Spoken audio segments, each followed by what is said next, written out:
नमस्कार, मैं हूं रक्षा उमर और आप देख रहे हैं एक्सप्रेस न्यूज। तो आइए एक नजर डालते हैं उन तमाम अहम खबरों पर जो दिन भर की रही सुर्खियों में। देखते हैं ताजा खबर है मिर्जापुर से। मेरठ जिले में AIMI के राष्ट्रीय अध्यक्ष असुद्दीन ओवैसी पर हुए जानलेवा हमले को लेकर AMIM के कार्यकर्ताओं ने मिर्जापुर कलेक्ट्रेट परिसर में राज्यपाल के नाम DM को पत्र सौंपा। इस दौरान जिला अध्यक्ष खालिद तिवारी ने कहा कि सरेआम एक सांसद पर जानलेवा हमला होना यह लोकतंत्र के लिए खतरा है। उन्होंने कहा कि इसकी सच्ची उच्च स्तरीय जांच कराकर इस साजिश में शामिल लोगों पर कड़ी कार्यवाही करनी चाहिए, जिससे ऐसे अपराधियों को सबक मिले और दोबारा वो कोई अपराध न कर सके। मिर्जापुर से नईम वासी की रिपोर्ट। पार्टी का जिला अध्यक्ष खालिद तिवारी हूँ। अपने सैकड़ों पदाधिकारियों के साथ आज यहाँ मौजूद हूँ, इसलिए कि कल मेरठ में चुनाव प्रचार करके लौट रहे हमारे माननीय राष्ट्रीय अध्यक्ष बैरिस्टर ओवैसी साहब पर जो है जानलेवा हमला किया गया, उनकी हत्या की कोशिश की गई। यूँ तो ऊपर वाले का शुक्र है कि उनकी जान बच गई, लेकिन हम लोगों ने आज यहाँ DM साहब को ज्ञापन दिया है और उनसे मांग की है राज्यपाल के नाम संबोधन में कि दोषियों के खिलाफ कड़ी से कड़ी कार्रवाई की जाए और जिन लोगों ने ओवैसी साहब की हत्या की साजिश रचने का काम किया है उनके खिलाफ कड़ी से कड़ी कार्रवाई की जाए। खबर है मिर्जापुर से। आम आदमी पार्टी द्वारा जिला मीडिया प्रभारी सत्येंद्र सिंह को चुनार विधानसभा से टिकट मिलने पर कार्यकर्ताओं ने मिठाई बांटकर खुशियां जाहिर की। इस अवसर पर उन्होंने प्रेस वार्ता की और कहा कि आम आदमी पार्टी ने मुझ पर भरोसा जताया है और यदि मतदाताओं का आशीर्वाद प्राप्त हुआ तो मैं उनके विश्वास पर खरा उतरूंगा।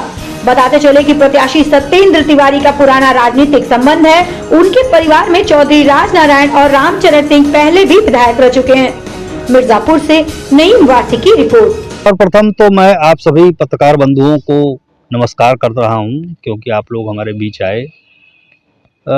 हमें 398 विधानसभा चुनाव से आम आदमी पार्टी ने हमारे ऊपर भरोसा करते हुए हमको प्रत्याशी घोषित किया है। खबर है मिर्जापुर से। भटौली रोड स्थित मिर्जापुर पब्लिक स्कूल प्रांगण में बसंत पंचमी बड़े ही धूमधाम से मनाया गया। इस दौरान मुख्य अतिथि खनन विभाग अधिकारी के राय ने माता सरस्वती की प्रतिमा पर माल्यार्पण करके विधि विधान से पूजन अर्चन किया। इस अवसर पर देशभक्ति व भक्तिमय गीत व नृत्य का आयोजन किया गया और जिसे सुनकर श्रोता ओत-प्रोत दिखाई दिए और माता सरस्वती व भारत माता के जयकारे से पूरा प्रांगण गुंजयमान रहा। इस दौरान प्रबंधक विजय उपाध्याय एवं वरिष्ठ कांग्रेस नेता अमिताभ पांडे उपस्थित रहे। मिर्जापुर से नईम वासी की रिपोर्ट।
ज्ञान की देवी माँ सरस्वती साक्षात आज उनकी पूजन है, उनका आराधना का पर्व है और उस पर्व पे विद्यालय प्रबंधन ने उन्हें मुझे ये अवसर दिया और ये सम्मान दिया, जिसके लिए विद्यालय प्रबंधन के बहुत बहुत आभारी हैं।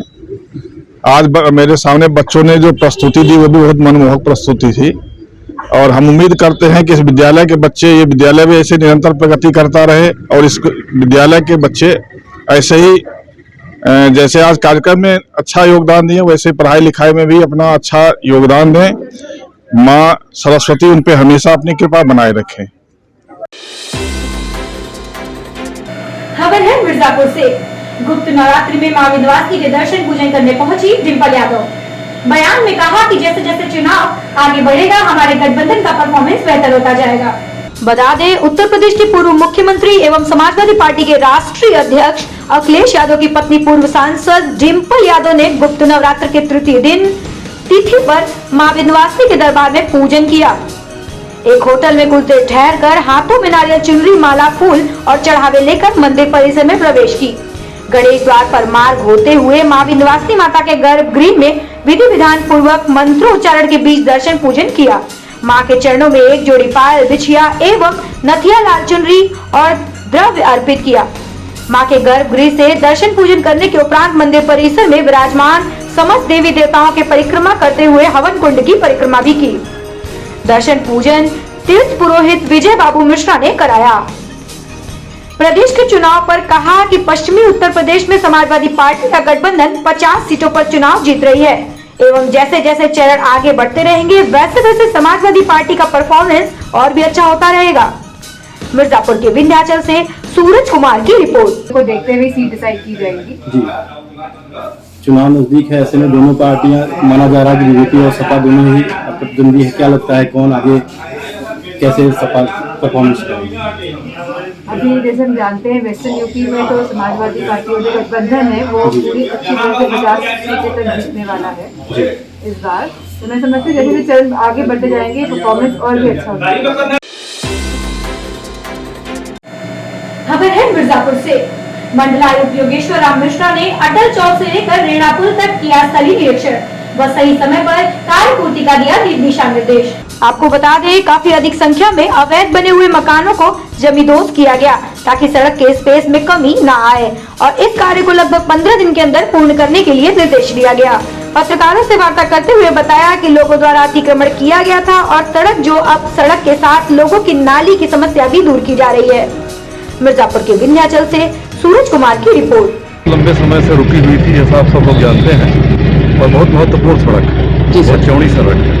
तो इसके निर्माण कार्य में अब गति आई है और इनको एक टाइमलाइन के हिसाब से काम हो रहा है कि नहीं हो रहा है उसको देखा गया है। जैसा आप देख रहे हैं कि काफ़ी अवैध निर्माण भी तोड़े गए हैं।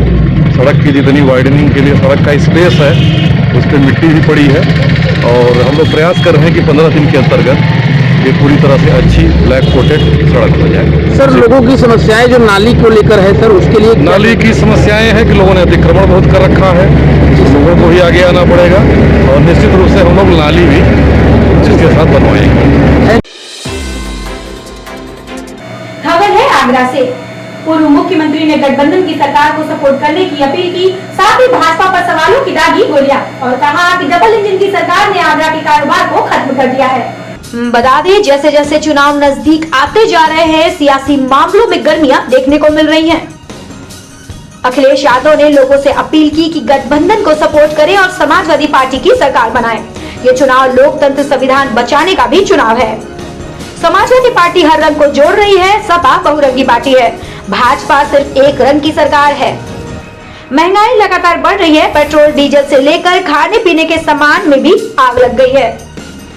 ऐसा कह रहे हैं हमारे पूर्व सीएम अखिलेश यादव। भाजपा कह रहे हैं जो बजट आया है वो अमृत बजट है, तो इससे पहले के बजट क्या जहर बजट थे। योगी जी कहते हैं गर्मी निकाल देंगे, योगी जी कम प्रेशर है क्या। सरकार की वजह से लाखों लोगों की जान चली गई, ना दवाई मिली ना ऑक्सीजन मिली। कोविड का समय नहीं भुलाया जा सकता। जो तस्वीरें कैसे भूल सकते हैं कि माँ सूटकेस पर अपना बच्चा ले जा रही थी। डबल इंजन की सरकार ने आगरा का कारोबार खत्म कर दिया। मेट्रो समाजवादी पार्टी की ही देन है। भाजपा सरकार विकास को गति नहीं दे रही है। भाजपा सरकार ने एनओसी नहीं दी, अगर देती होती तो आगरा में एयरपोर्ट बन जाता। हम दोबारा एनओसी की मांग करेंगे और आगरा में एयरपोर्ट बनवाएंगे। आगरा से दिव्यांशु राय की रिपोर्ट। मेलजोल का शहर है, यहाँ कारोबार करने वाले लोग मेलजोल रख करके ही कारोबार कर रहे हैं। आगरा में मुझे कई बार आने का मौका मिला है और ऐसा मेलजोल करते हैं कि दाल और मोठ मिला दी, मीठा पेठा, और रामलीला सुमन जी हैं, बेड़ी को भी बोलते हैं, बेड़ी और जलेबी। ये कहीं इस तरह का मेल जो है अगर कहीं तो आगरा में दिखाई देता और यहाँ के लोग भी उसी तरीके से मिलकर के आपस में रहते हैं। कारोबार हमें जोड़ता है, काम हमें जोड़ता है, लेकिन ये नफरत करने वाले लोग, जो आपस में बांटने वाले लोग हैं, इस बार आगरा की जनता उन्हें रिजेक्ट करेगी। आगरा के लोग इस तरह के राजनीति करने वाले लोगों को पसंद नहीं करेंगे। ये चुनाव उत्तर प्रदेश का लोकतंत्र बचाने का चुनाव है। ये चुनाव इसलिए भी जरूरी है, लोग इस गठबंधन की मदद करें, यह संविधान बचाने का भी चुनाव है। बाबा साहब भीमराव अम्बेडकर जी ने संविधान दिया जिससे देश चलना है। ये चुनाव लोकतंत्र के साथ साथ संविधान बचाने का भी चुनाव है। खबर है रामपुर से। उत्तर प्रदेश के जनपद रामपुर में उस समय एक भीषण सड़क हादसा हुआ जब एक कार आगे चल रही ट्रक में अनियंत्रित होकर घुस गई, जिसके चलते कार में सवार 5 लोगों की मौके पर ही मौत हो गई और साथ ही कार चालक गंभीर रूप से घायल हो गया। बता दें, जनपद रामपुर के थाना टांडा क्षेत्र में एक कार उस समय सड़क हादसे का शिकार हो गई जब उसमें 6 लोग सवार थे। उत्तराखंड से एक लगन समारोह में शामिल होकर अपने घर मुरादाबाद जा रहे लोग रास्ते में आगे चलकर एक अनियंत्रित ट्रक की चपेट में आ गए। हादसा इतना भीषण था कि कार में सवार 5 लोगों की तत्काल मौके पर ही मौत हो गई, जबकि कार चालक गंभीर रूप से घायल है और घटना की सूचना पाकर पुलिस मौके पर पहुंची। मृतक के शवों को पोस्टमार्टम के लिए भेजा गया तथा घायल को उपचार के लिए जिला अस्पताल ले गए। एसडीएम टांडा राजेश कुमार के मुताबिक चौराहे पर ब्रेकर से गाड़ी टकरा गई, जिसमें 5 लोगों की तत्काल मौत हो गई। रामपुर से जफर अली की रिपोर्ट।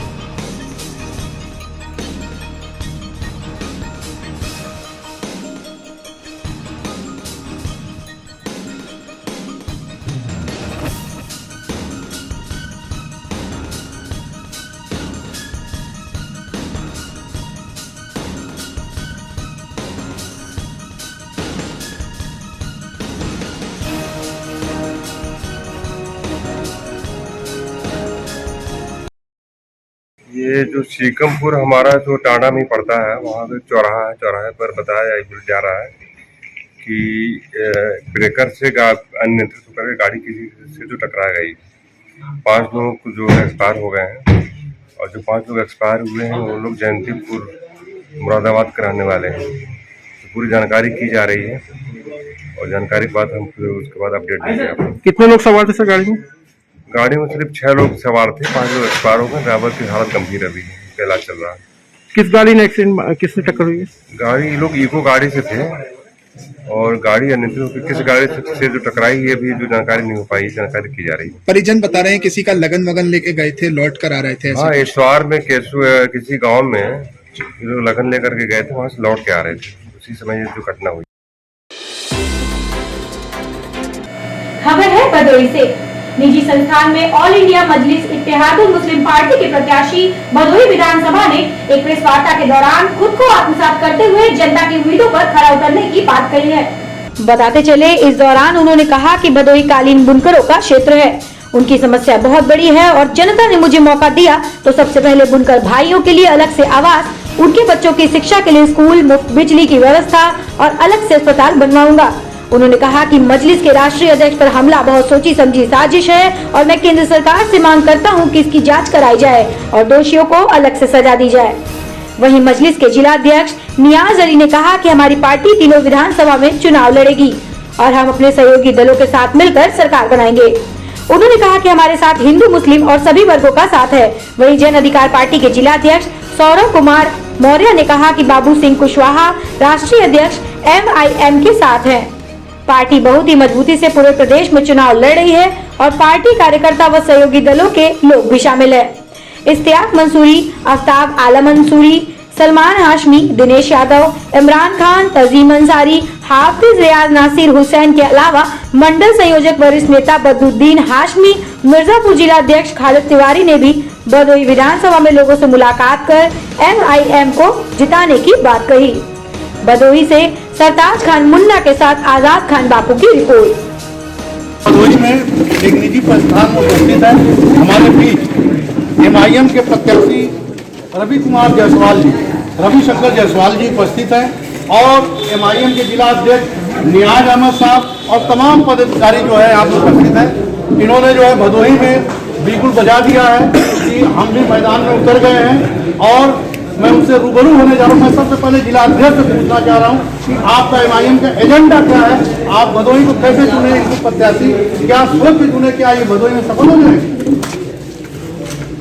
ये ऐसा है, ईमानदार रविशंकर साहब है और इनकी ईमानदारी पे और इनकी जो है तो मेहनत पे हम लोग इनको प्रत्याशी चुने और हमारा एजेंडा ये है कि भदोही को हम सजाने का काम करेंगे। सबसे पहले शिक्षा के लिए कॉलेज बनाएंगे और एक मेडिकल कॉलेज सबसे ज़रूरी है और गरीबों के लिए रोजगार, जो भी रोजगारी होगा सबको दिया जाएगा बराबर के। बहुत बहुत धन्यवाद। जो भी रोजगारी होगा सबको दिया जाएगा।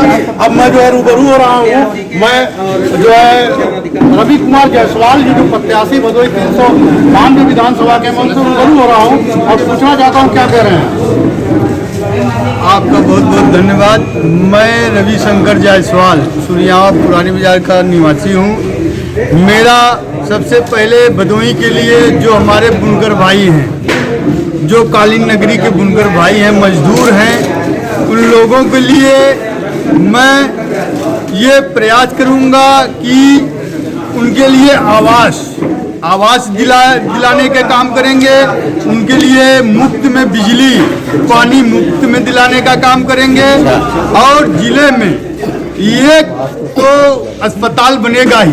अगर हम यहाँ के विधायक हुए, चाहे जिस प्रकार से हुए, हम यहाँ ये जान लीजिए कि हर हाल में हर लड़ाई लेकर के हम यहाँ का जिला अस्पताल बनवाएंगे जरूर। तो शिक्षा के लिए भी और बुनकर के जो बच्चे हैं उनके शिक्षा देने की जरूरी है और उन लोगों को मुफ्त शिक्षा दिया जाए, हर चीज। बहुत बहुत धन्यवाद। आप देख रहे हैं एक्सप्रेस न्यूज के स्क्रीन पे आप देखेंगे रवि कुमार जायसवाल जो रविशंकर जायसवाल जी MIM के प्रत्याशी हैं। बहुत बहुत धन्यवाद। खबर है भदोही से। भदोही मोहल्ला पंचभया अम्बेडकर वाहिनी के कैंप कार्यालय में वरिष्ठ सभासद दानिश सिद्दीकी ने कहा कि पूर्व CM अखिलेश यादव को विधानसभा क्षेत्र में जनता ने संदेश दिया कि पूरे यूपी में सपा का परचम लहराएंगे।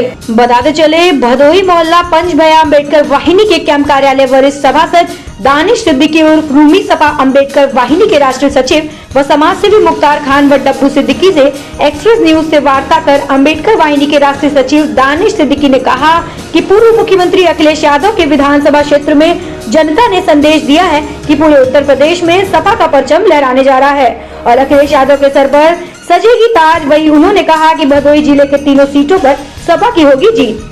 समाज सेवी मुख्तार खान व डब्बू सिद्दीकी ने कहा कि इस वक्त शीतलहर नहीं बल्कि सपा की लहर चल रही है। अखिलेश यादव बनेंगे मुख्यमंत्री। भदोही से आजाद खान बापू की रिपोर्ट। इस वक्त हम जो है बहुत वरिष्ठ सभासद जो भदोही के प्रमुख समाज सेवी मोहम्मद दानिश सिद्दीकी उर्फ रूमी के आवासीय कार्यालय पे मौजूद हैं। अभी ये सुबह सुबह लखनऊ से लौट के आ रहे हैं और ये जो है अम्बेडकर वाहिनी के राष्ट्रीय सचिव भी हैं। समाजवादी पार्टी भदोही का टिकट तो की घोषणा हो चुकी है और ज्ञानपुर और आई बाकी है। क्योंकि आप राष्ट्रीय सचिव हैं अम्बेडकर वाहिनी के, तो मैं आपसे पूछना चाह रहा हूं कि अभी तक जो है ज्ञानपुर और औराई के टिकट में क्यों विलम्ब हो रहा है। और समाजवादी पार्टी का आप कहां कहां गए पर्चा भराने? हमने सुना कि आप मुख्यमंत्री का भी पर्चा भराने गए थे, क्या माहौल रहा वहां का? जी, सबसे पहले तो मैं आपका धन्यवाद करूंगा कि आपने अपने चैनल के माध्यम से समाजवादी पार्टी की बात, हमारी बात को जो है जनता तक पहुंचाने का काम किया है। और जहाँ तक अखिलेश यादव जी का सवाल है, तो उनके पर्चे में इतनी भीड़ थी, इतना जनसैलाब था कि वहाँ से ही ये क्लियर हो गया कि यहाँ जीत समाजवादी पार्टी की पूरे प्रदेश में निश्चित है। माननीय अखिलेश यादव जी जहाँ से चुनाव लड़ रहे हैं, उनकी थी जीत, तो वही जिस दिन उन्होंने पर्चा भरा उसी दिन उनकी जीत क्लियर हो चुकी थी। लेकिन वहीं से एक मैसेज संदेश भी गया पूरे प्रदेश में कि पूरे प्रदेश में इस बार समाजवादी पार्टी की सरकार बनने वाली है। बीजेपी इस बार भी कह रही 300 पार, इसके बारे में आप क्या कहना चाहते हैं? बीजेपी अभी धोखे में हवा में है। बीजेपी को अभी ज़मीनी स्तर से कोई जानकारी नहीं है। वो पिछले बार के चुनाव की तरह इस बार भी सोचती है कि इसी बार हम किसी मोदी लहर में या जातिवाद या धर्मवाद का नारा लगा के हम चुनाव को जीत लेंगे, लेकिन ये अभी वो भ्रम में है। इस बार उनका भ्रम टूटने वाला है।